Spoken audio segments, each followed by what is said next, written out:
panibagong araw, panibagong vlog. Welcome na naman ulit sa ating channel. At dahil naglaba tayo maghapon at doon kami sa kinabutan nagbanlaw, kaya napagod yung ating pagkatao.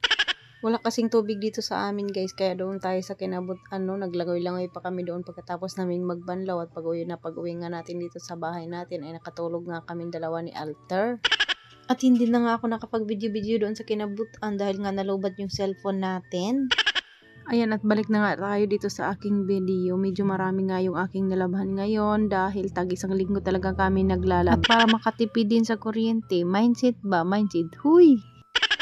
Nagdubli kasi ngayon yung aming kuryente. Dati 3,000, ngayon 6,000 na. O diba, nagmahal talaga yung kuryente ngayon. Kaya ayan, naglalaba talaga kami tag-isang linggo talaga para tipid naman.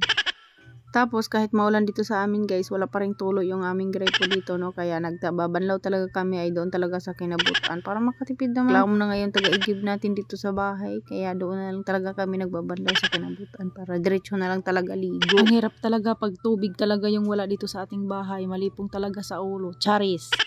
Buti nga naulan pa dito sa amin at may tubig pa rin kami pansalod dahil nga pangbuhos na natin sa CR yung naulan ba. Kaya buti na lang talaga mayroon pang ulan. Kung wala talagang ulan, ano na lang kaya kayo nito. Binibili pa namin yung tubig dito ng mga panghugas sa sinaing. Kaya ayan, dubli-dubli talaga yung ating gastos ngayon. San ka pa? O ayan, balik na nga tayo dito sa aking video. Nagmodel-model na si Inday, walang magawa sa buhay. Charis!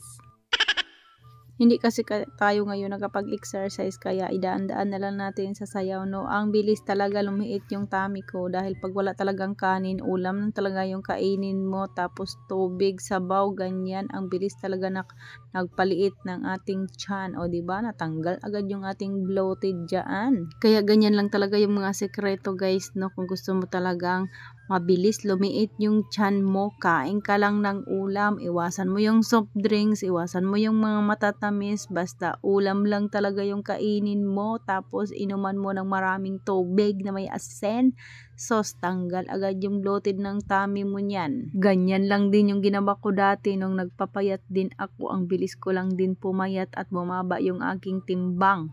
Ngayon, hindi pa ako nagtitimbang. Iwan ko mga ilang days ako bago ako magtimbang. Papakita ko sa inyo kung ilang kilo na lang tayo. Charis, excited na yarn.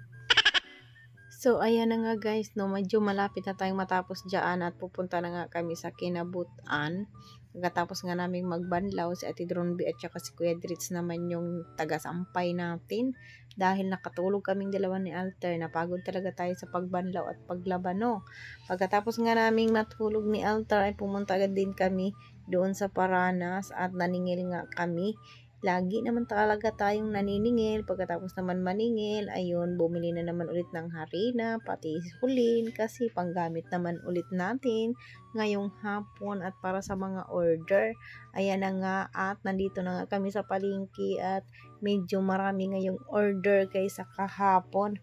So, ayan yung ating mga suki labs at didelibera natin bukas dahil naubos na naman ulit yung kanilang wrapper. Medyo kanina ay yung konti lang yung mga na benta sa kanilang lumpia wrapper at buti na lang din naubos naman. Kaya ayan, nagpabili na tayo ng munay at pagkatapos nga naming bumili ng munay ay umuwi din agad kami dahil yan lang naman yung ating ngayon, yung ating mga pinangbili-bili ba. Wala muna tayong grocery ngayon dahil wala pa tayong pang grocery. Charis, hanggang dito na lang, paalam.